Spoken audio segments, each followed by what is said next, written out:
Wow, I click away for a second and film ends. That's the thing about silent footage is I don't get an audio cue what's going on. But that is part of the Cornet stock film library. I'm slowly scanning a bunch of the Cornet films that I got from the company that owns Cornet now. And so that's a lot of outtakes and extra footage that they shot that they would often use in newer productions. And unfortunately, I don't have any. Somewhere there's got to be a master key that says what each is on each reel, but I haven't found it yet. So maybe it's in one of the hundreds of boxes that I have in a storage unit. I'm hoping. I got 14 pallets of films. Each pallet had like 20 boxes on it, and I don't even know what's in the boxes. So every time we go and bust out a new box, it's new stuff to find. So there you go. I'm Skip Alzheimer, and this is the AV Geeks Lunchtime Streaming Show. And it's interesting, like every day, depending on what even though I'm in a basement, I have windows, and those windows will sometimes affect the color and the lightness of my webcam, and then I have to adjust appropriately when it doesn't. So it's cold. It's cold and gray outside. It is a normal January here in Raleigh, North Carolina, and so I had to augment with some tweaking some white balance and color. This next film we're actually going to watch on film is something I think I got on eBay years and years ago. I haven't bought on eBay in quite a while. Is how to fight a fire in the kitchen.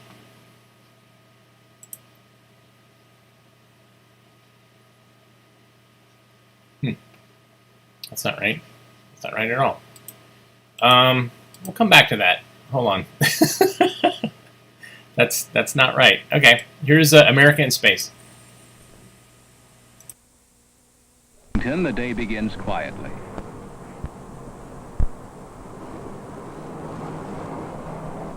For some, it starts early in a federal agency that today marks its first 5 full years of accomplishment. This is NASA, the National Aeronautics and Space Administration. As the day begins at NASA headquarters in Washington, dawn comes to the Capitol, Canaveral.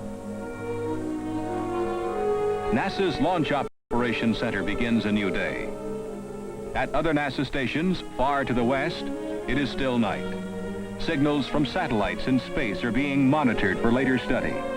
NASA's anniversary comes quietly. Yet these 5 years have been memorable, exciting.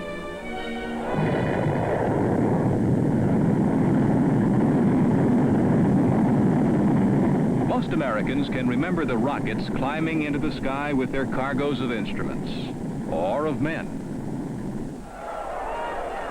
And a nation's pride in its new achievements in space, and the tribute offered to that new man, the astronaut.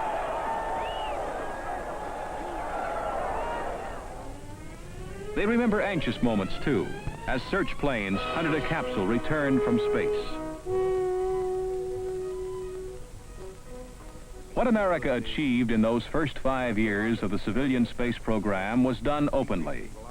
A nation dedicated to freedom of inquiry could not do otherwise.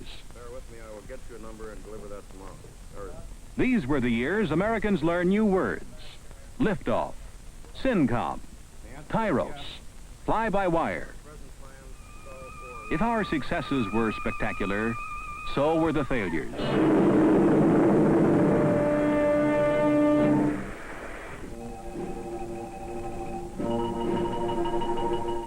Failure itself was studied, closely, patiently.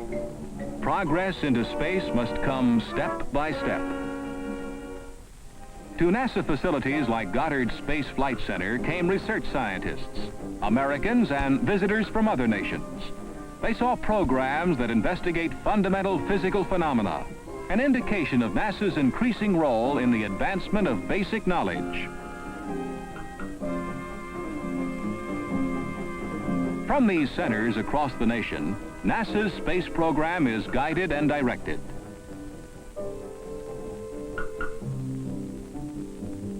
In 5 years, the world has been dotted with a network of tracking stations that monitor space probes, unmanned satellites, and our astronauts in orbit. The status and position of every space vehicle and a mass of other scientific data are transmitted from the tracking stations to control centers. All of these facilities are staffed by engineers, scientists, and technicians already veterans of the space age. From these ingredients of knowledge and skill, of facilities and equipment, of a guiding organization, America's achievements in space have been created.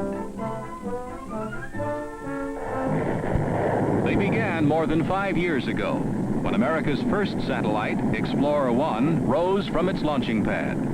It carried into orbit the means for performing an historic scientific experiment, one that first revealed the Earth's belt of radiation. It has been followed by well over 100 spacecraft launched by the United States.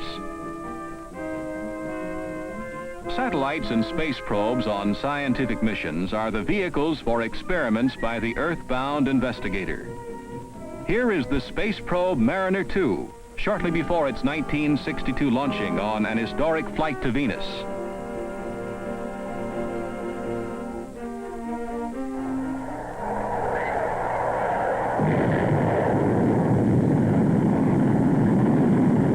For 109 days, Mariner transmitted back to Earth continuous data on conditions in space. Then, at a distance of 36 million miles, it sent back important data on the planet Venus, a record-breaking achievement. One of the scientific satellites, the orbiting Solar Observatory, has provided precise information about the sun and the effect of its radiations on the upper atmosphere.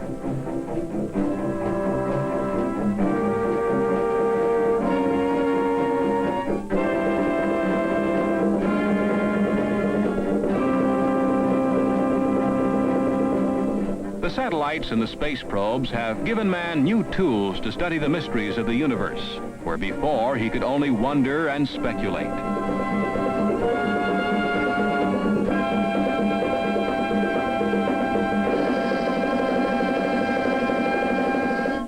Other satellites, some of them closer to Earth, are solving practical problems in the field of communications. The first to go up was Echo, a giant balloon. It provided a surface in space from which radio signals were reflected. Telstar, privately financed and NASA launched, and Relay, NASA's own satellite, heralded a new era in global communication.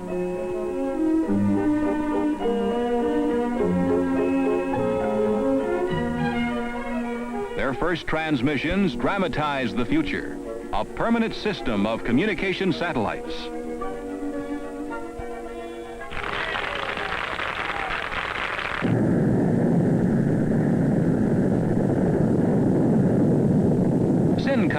A satellite that maintains an almost fixed position over the Earth represents another approach. Here, messages are received from SYNCOM, hanging 22,000 miles overhead.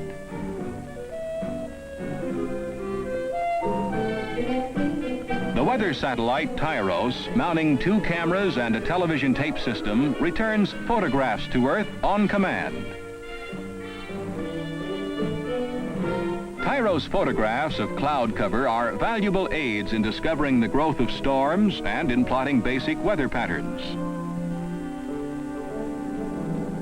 But no satellite, however complex, has the power of observation and understanding possessed by man himself. There is no substitute for manned flight into space. In the famous X-15, NASA continued a development in rocket-powered aircraft extending back over 15 years. Over 100 times, the X-15 has climbed above our atmosphere.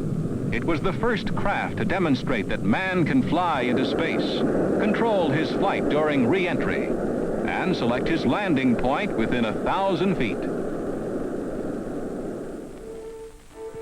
Project Mercury, the manned orbital spaceflight program, selected 7 pilots after intensive screening of many candidates. Skin diving was one part of an elaborate program to train them for flight into space and a safe return.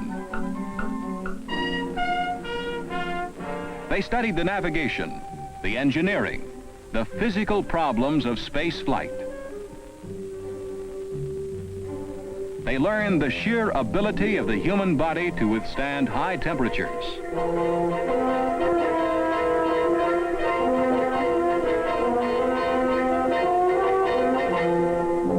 And experienced other punishing stresses of a journey out of this world.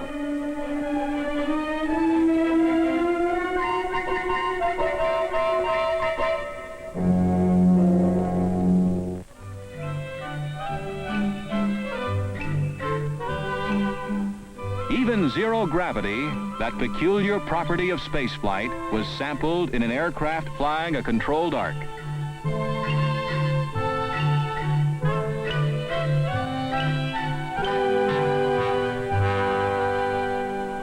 Finally, the long program of training, development, and testing was complete.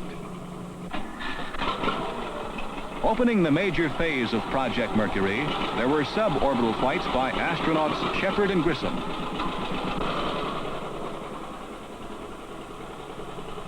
Then in February 1962, John Glenn rode this Atlas rocket into space for a 3-orbit flight around the Earth.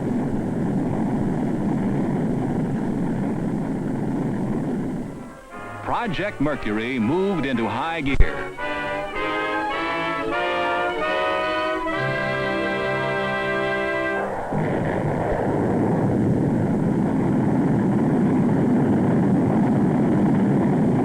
Within 3 months, another successful flight was completed by astronaut Scott Carpenter.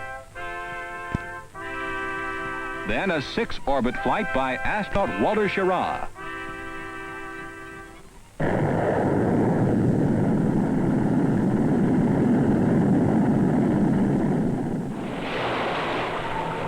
In May 1963, when Gordon Cooper returned to the Earth after a flight of 22 orbits, American spaceflight reached a state of high precision. Project Mercury was completed, but it was only a first step toward the goal that now lay ahead. A voyage to the moon and return by 1970. It would be an historic achievement with immense practical consequences. But the technical problems dwarf those solved in Project Mercury, demanding absolute precision in orbiting and new techniques for rendezvous, docking, and landing.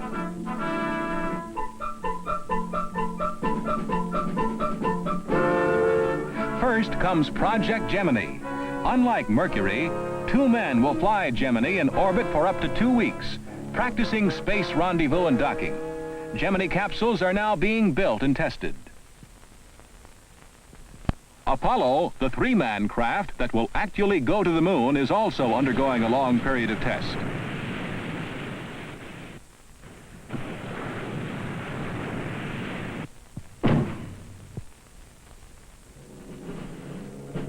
This is Saturn, first of the family of giant boosters that will lift man to the moon and beyond. Product of more than 5 years of intensive research and development, Saturn undergoes a major flight test.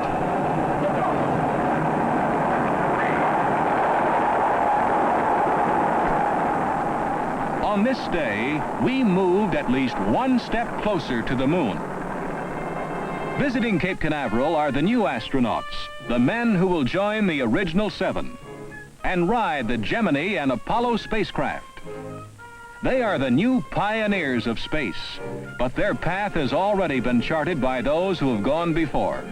For these first 5 years have been a sustained effort, an effort that has broken through the first barriers to man's exploration of space.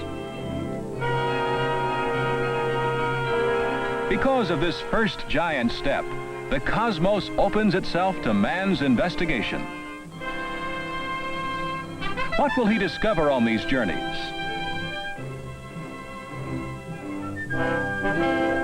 Already he has seen the Earth as never before in his history and viewed parts of the universe with new clarity.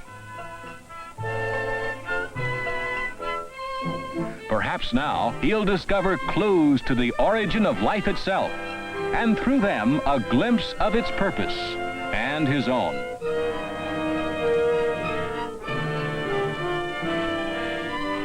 These 5 years have seen the first bold steps forward. Today, experienced, tested, capable, we look with confidence toward the future and our path to the stars.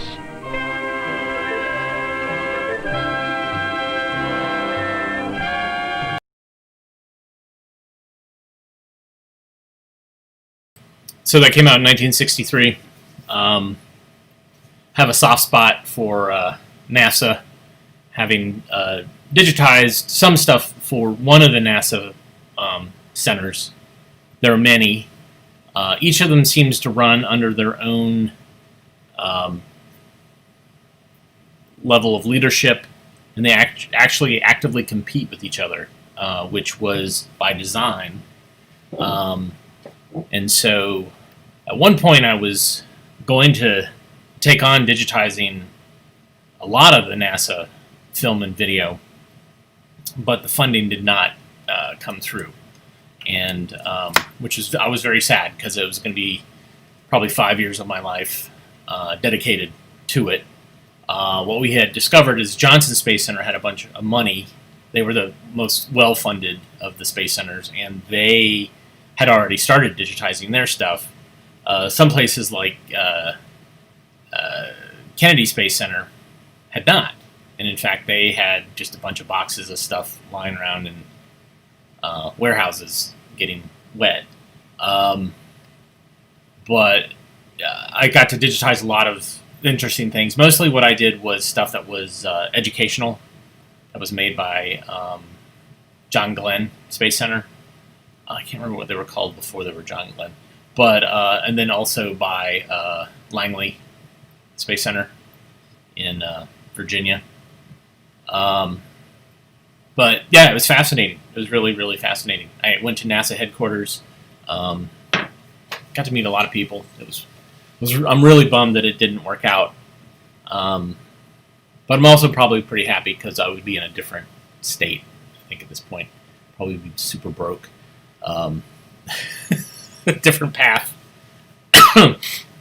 But anyways, so I was going to show you a film that was actually on my film transfer machine, my telecine, but a plug had fallen out of the back of my computer, so now it's back. So here it is, How to Fight a Fire in the Kitchen.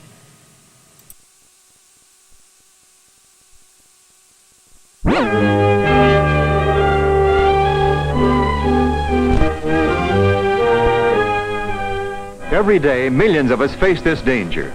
It could be you.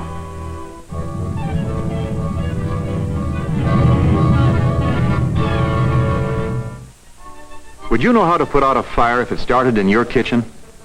Every woman uses heat in some form to prepare the daily meals. And fire, whether it be from electricity, gas, oil, coal, or wood, can get out of control. You're continuously working with combustible materials such as fats and grease, and generally without any previous training in firefighting. Most of these fires involve hot fats and greases. When they catch fire, they burn furiously. Actually, kitchen fires need not be serious if you know how to handle them. First thing to remember is, never use water.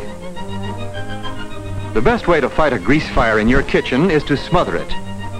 When frying with hot grease or in deep fat, it's always wise to keep a cover and long-handled fork nearby. It takes only a moment to put the cover on and put the fire out.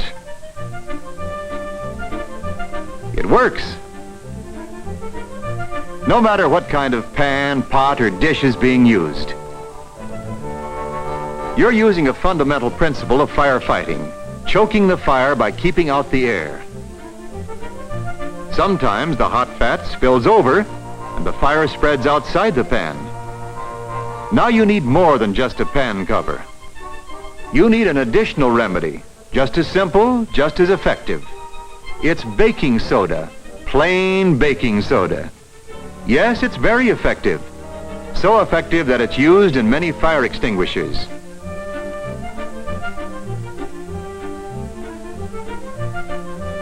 The soda, upon becoming heated, forms a blanket of carbon dioxide. Again, you are smothering the fire. It's a good idea to keep a box of this near the stove. But remember, it should be baking soda. Salt or flour should not be used. Broilers are a frequent source of fire. They're caused by hot fat spattering from the meat to the flame. Drops of water in the fat or meat turn quickly to steam and seem to explode. Some broiler fires can be extinguished by turning off the gas and closing the broiler door. If it doesn't work, try the baking soda again. There, that does it. Of course, the best thing of all to prevent a fire is to keep the broiler clean. The soda is harmless and usually can be washed from the meat without leaving any bad taste. Sometimes you have to use whatever is handy. A damp towel will easily put out a small fire like this. Electricity is another common cause of fire. Frayed cords and broken down insulation will cause a short circuit. Here's a good example. And so is this. Someone left the iron on. If this should happen to you, disconnect the appliance immediately. Better still, prevent these fires by inspecting all cords and appliances at least once a year. Get rid of damaged equipment. Throw away worn cords.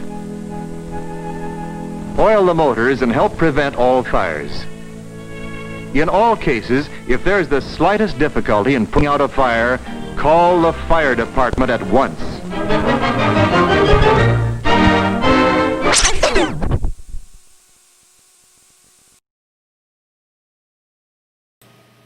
So this didn't really have a beginning, didn't have an end, and I think it was probably edited out of something else, which is the case with a lot of things on eBay. A person will try to maximize their investment in a reel by pulling out the commercials or pulling out different segments and selling those individually, which is unfortunate because then you're kind of lost. You don't know what the context of the film is, when it was shown, why it was shown. And so I think I've tried to do some research to try to figure out, like, who made that? When was it made? All those things. And it's hard. It's very difficult to do. So, all right. It is time to learn about our good friend, Hoppy the Bunny.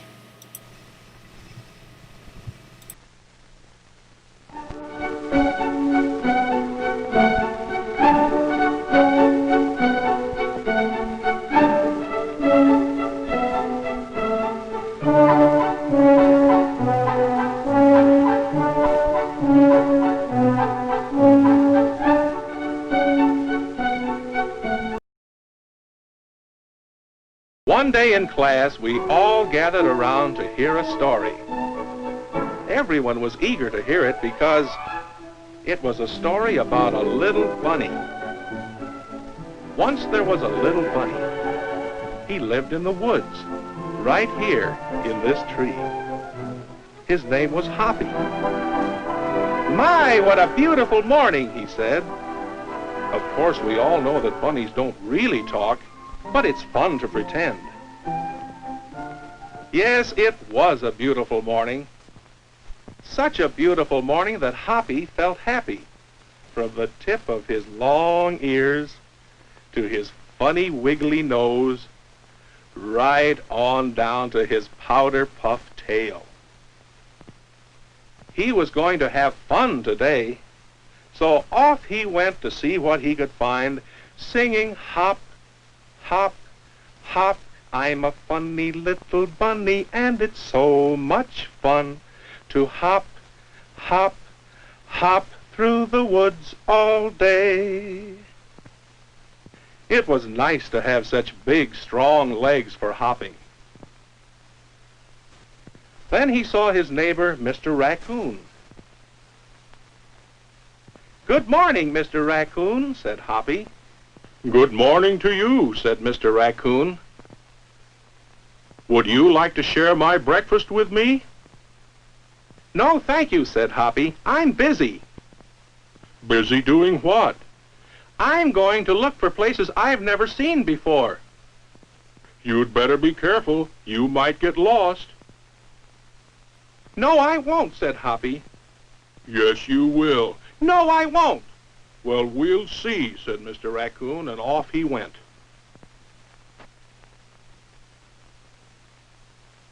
Hoppy hopped on through the woods. Then way up in an oak tree, he saw Mr. Owl. Of course, Mr. Owl was sleeping. Owls sleep during the day and hunt their food during the night. Hoppy was glad Mr. Owl was asleep. You see, sometimes owls aren't friendly to bunnies. So off Hoppy went.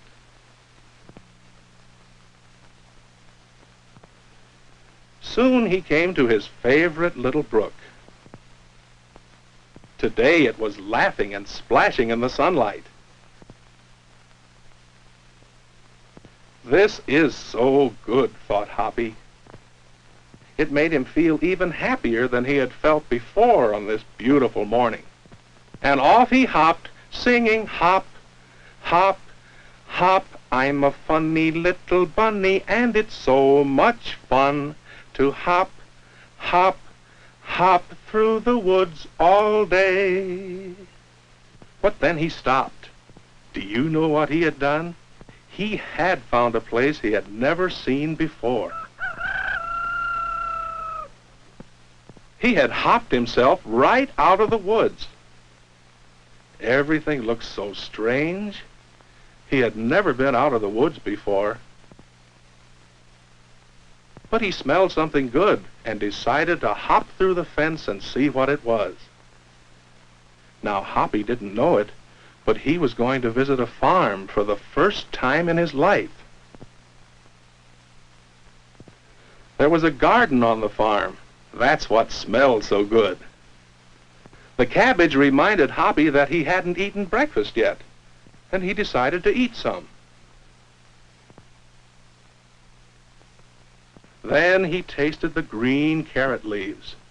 These are good, he said. Then he saw something that would finish his meal just right. Fresh green beans. They were delicious. When he had finished eating, he decided to have a look around.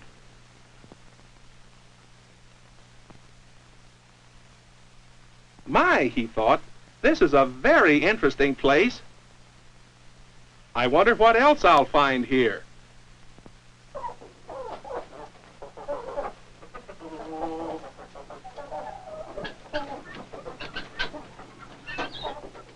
Hoppy wanted to run and play with the chickens. But the rooster said no. It was time for the chickens to eat. The chickens invited Hoppy to eat with them, but he had already eaten breakfast. So he said, no, thank you, and hopped away to see what else there was to see. Soon Hoppy found another fence. What would he find inside? Pigs! That's what he found. But do you think they wanted to talk to Hoppy? No, they were too busy eating.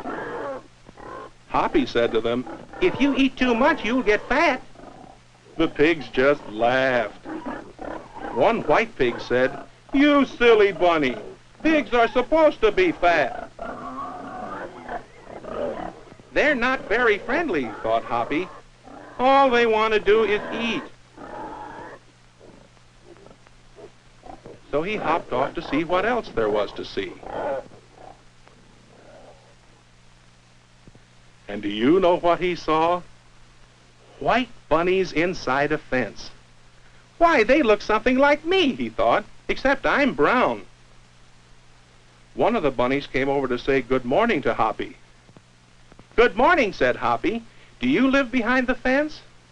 Oh, yes. We live in these nice houses the farmer built for us. They are nice, thought Hoppy. Nicer than his hole in the tree trunk. And look at the baby bunnies with their mother. They're trying to learn to eat the way big bunnies do.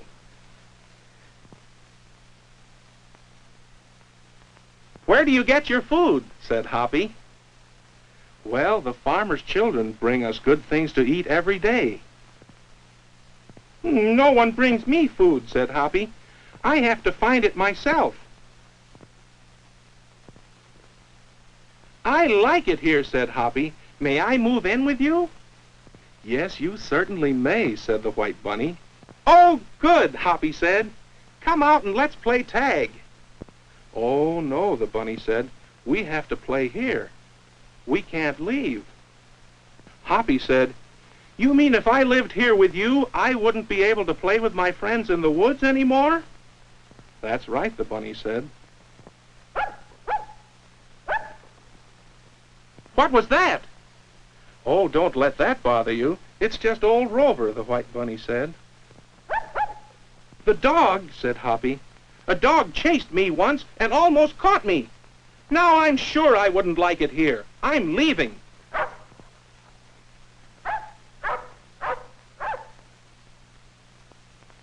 What do you think of that? Afraid of old Rover.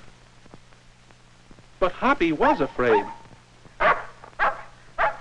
And he'd forgotten where he came in. And the dog was getting closer. The garden gate. Now Hoppy knew the way home.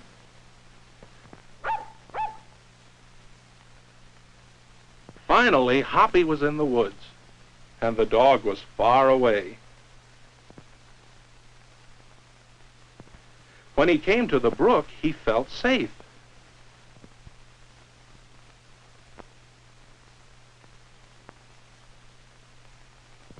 Hoppy knew he was almost home when he saw Mr. Owl still sleeping in the oak tree. Mr. Raccoon said, well, did you find any place you'd never seen before? Did I? Said Hoppy. Come over to my house and I'll tell you all about it. Mr. Raccoon said he'd do that later. Hop, hop, hop. I'm a funny little bunny, and it's so much fun to hop, hop, hop through the woods all day. I've had such a wonderful time this morning, Hoppy said to himself, but I learned a good lesson. Visiting new places is fun, but there's nothing quite like being back home again. That story was fun, wasn't it? The children in our class enjoyed it, and now they've all drawn pictures of Hoppy, pictures that show different parts of the story. What part of the story did you like best? Wouldn't you like to tell about it? And wouldn't you like to draw some pictures too? Pictures about Hoppy the bunny.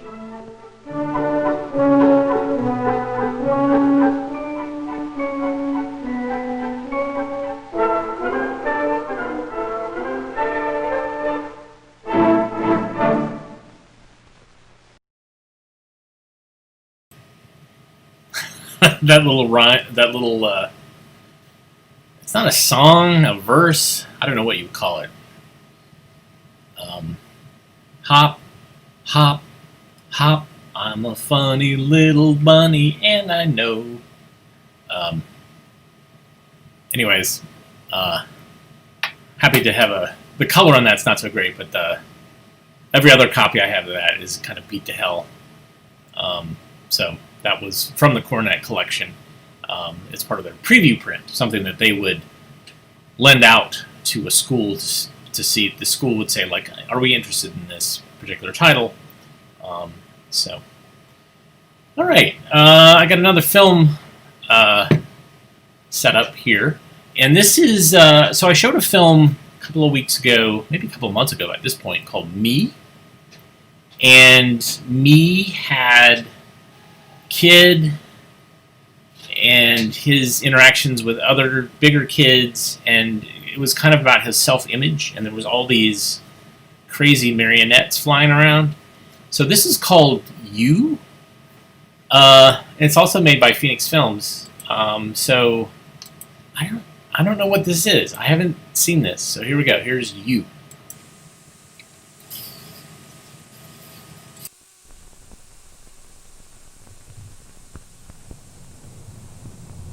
Dinosaur 1, this is Dinosaur 2, over. Dinosaur 1, this is Dinosaur 2, over.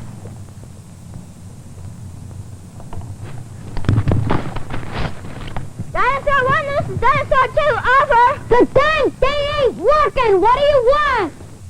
I've gotta go to the bathroom. You can't. We're about to attack their headquarters. Headquarters, that's just your brother, and he isn't even playing. Roll your bombs. We've got to take their headquarters.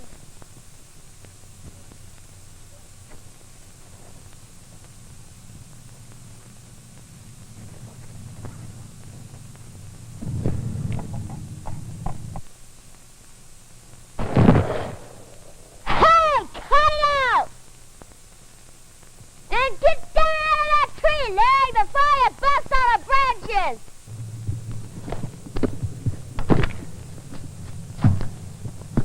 Oh, we were playing Captain Dinosaur. We're playing somewhere else! We were here first. No, you weren't. I was here first. No, you weren't. I'm going to the bathroom! This is your last chance. Surrender, or we will destroy you and your whole army. We? Who's we? Your whole army just went to the bathroom.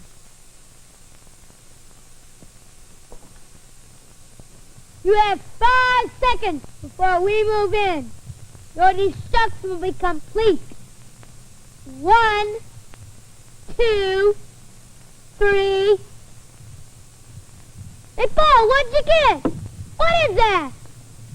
Grape juice. Did you drink it all? I'm not you, John. Well, I want some. Get it. You're closer to it. You're the one that wants it. Paul, you never ever do anything for me. Sam, brother. I'm not your brother. I'm the enemy, remember? Enemy is right. Some brother. He can't play cat and dinosaur. All he can do is paint, paint, paint.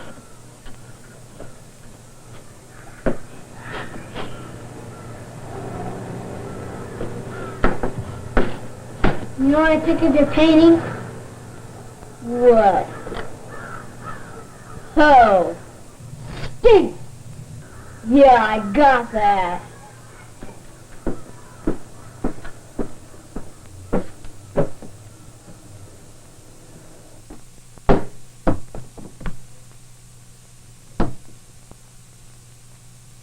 Fatty. Skinny.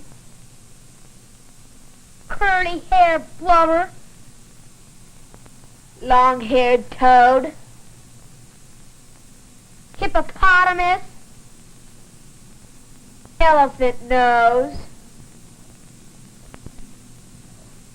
Fat speckled garbage can. Pimply pinhead. I wish Larry was my brother. You know who's the worst brother in the world? Who? Y-O-U. You.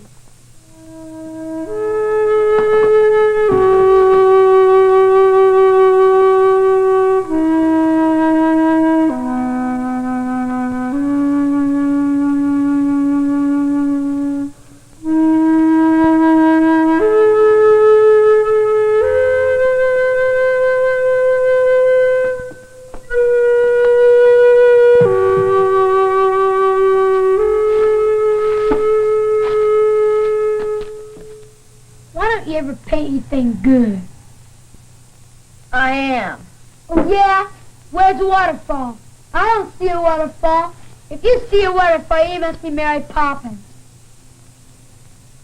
What were you shooting your gun at outside? I was playing Captain Dinosaur. What were you shooting your gun at? The enemy? Oh, yeah? Where's the enemy? I don't see an enemy. If you see an enemy, you must be Mary Poppins.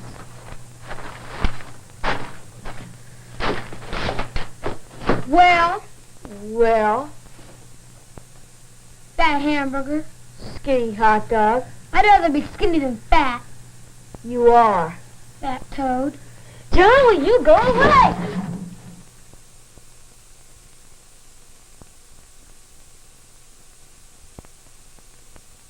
You're gonna get it now!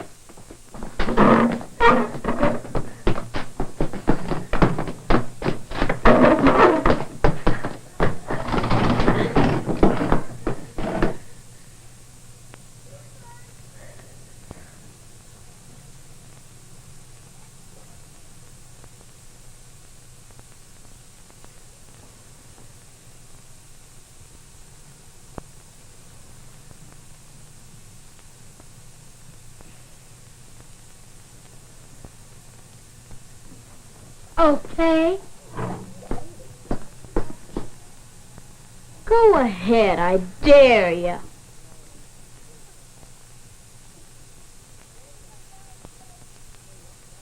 Does this stuff come off? Yeah. How do you know? Comes off with water. Can I paint the rest of your face? I don't know. I'll let you do mine if I can do yours. Okay.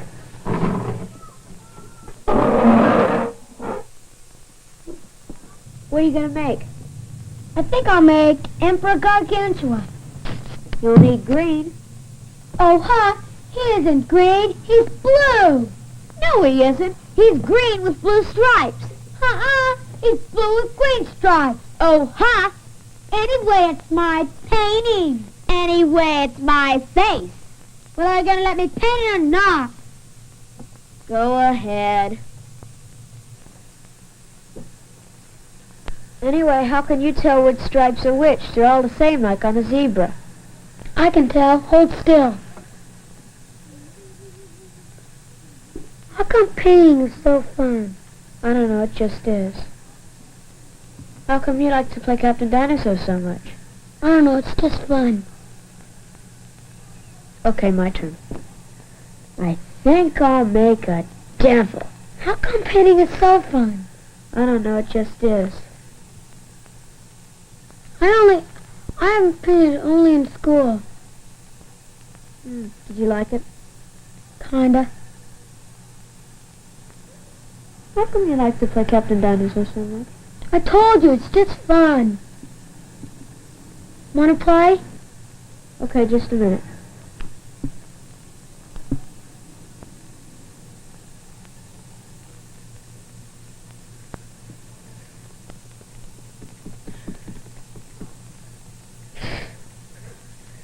There, go look in the glass.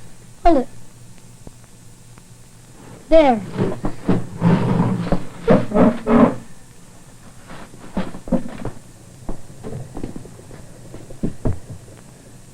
Cool. Neat. I'll go get your gun.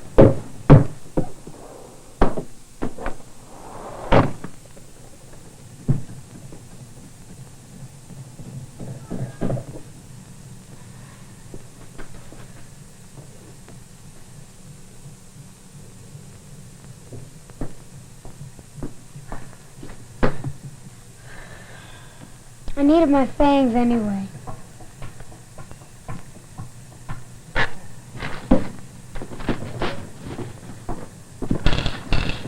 You gotta crawl!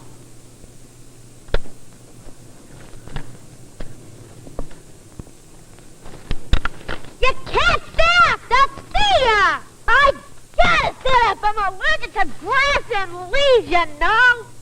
Okay.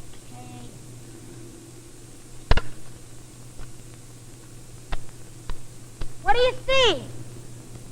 I see 4 guys dressed in black cloaks, and they're running around and around saying enchantments with skulls in their hands, and they're wearing fiery red masks. Where? Over there, behind the bushes.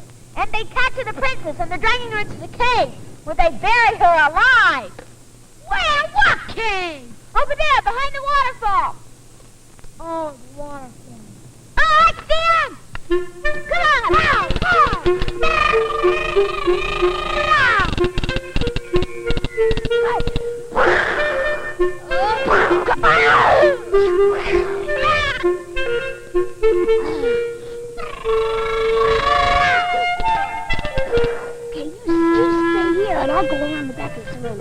Then when I give the signal, you and I are rushing.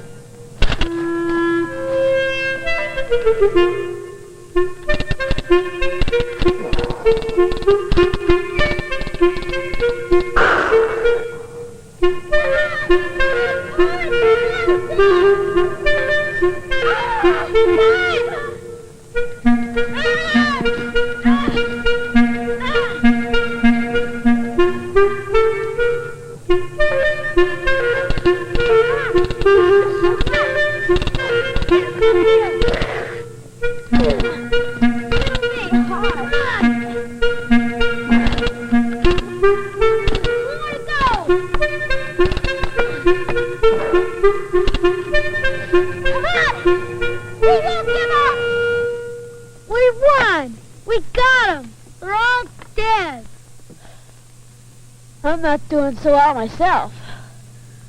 I never knew you could pick out dinosaurs so well. Where's the princess? In the waterfall. Oh. You know, I got wet going through that waterfall. Me too. I guess I'll just lie here and dry off. You didn't really see a waterfall, did ya? Do you like clouds? Yeah. I see shapes. There's a horse. Where? Oh, I see it. How come sometimes I see things that you don't, and you see things that I don't? I don't know. I guess it's because we're two different people. Larry always sees things the same way I do. That's his problem. Are you sure he sees everything the same way you do? He says he does. Maybe he does that so you'll like him. Does it hurt your feelings when I call you Fatty? Sometimes. Does it hurt your feelings when I call you Skinny Frankfurter? Not much. A little. You're not really skinny. Well, you are kind of fat, Paul. I am not. I just got big bones. How do you get big bones? You buy them at the grocery store. Some people have them and some people don't. Usually the person's bones are big enough to hold the person together. That's all that I care about. Do you mind your freckles? I used to. How was it to have allergies? I'm used to them. But you had to take all those shots. I hate shots. I'm used to those. How come all the questions? I don't know. I just wonder what it would be like if I were you instead of me. Would I like being you? It has its good days and its bad days. Sometimes I wonder what it would be like if I were somebody else. If I were skinny, or if I were a different color, or if I had different color eyes, or couldn't see at all. You couldn't see the clouds. I could remember them. Well, this is important. What if you never could see at all? You couldn't remember what you never saw. I guess I could imagine them. Is that like seeing? I guess so.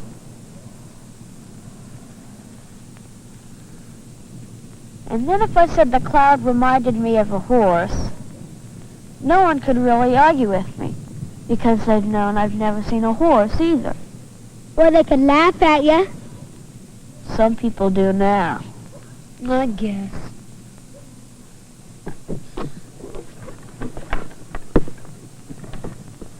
Sometimes I wonder what it would be like if I were tall, or poor, or rich, or old, especially very old. If you all bent over and sick and crotchety and hate children. Grandma isn't all bent over crotchety, sick, and hate children. Even when she doesn't feel well, she still likes children.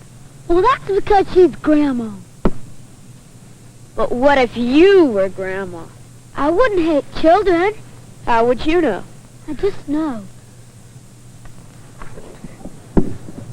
I I wonder what it would be like if I were Captain Dinosaur and walked through a real waterfall. Yeah.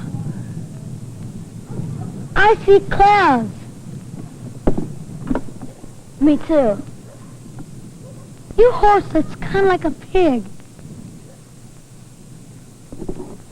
Sorta.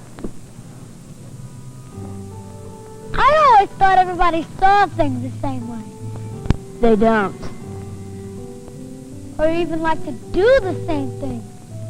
No. Or even feel the same thing. Well, that isn't a bad thing. No. Can you fix your painting? I guess I'll paint over it. Can I help you? Yeah. I guess I wouldn't want Larry for a brother. Why not? Because he doesn't believe in Captain Dinosaur. At least you try. I see.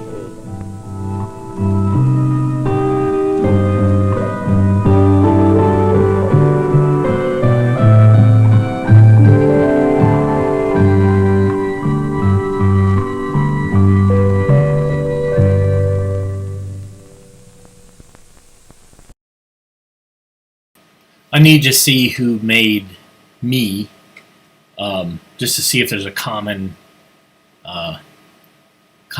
writer or director. But this is a very 70s film. Those kind of sit and kind of kids talking. It's more esoteric. It doesn't have a set like mission of what it's supposed to accomplish. But it's fascinating film nonetheless. And I like stumbling across films like this because they aren't, this was made by Phoenix and distributed by Centron, but it definitely has kind of this meandering feel to it that you wouldn't see in a Cornet or Encyclopedia Britannica film. And even like a real Centron film is not going to have, I don't think, would have that kind of just like, yeah, we're just going to have these two brothers talking.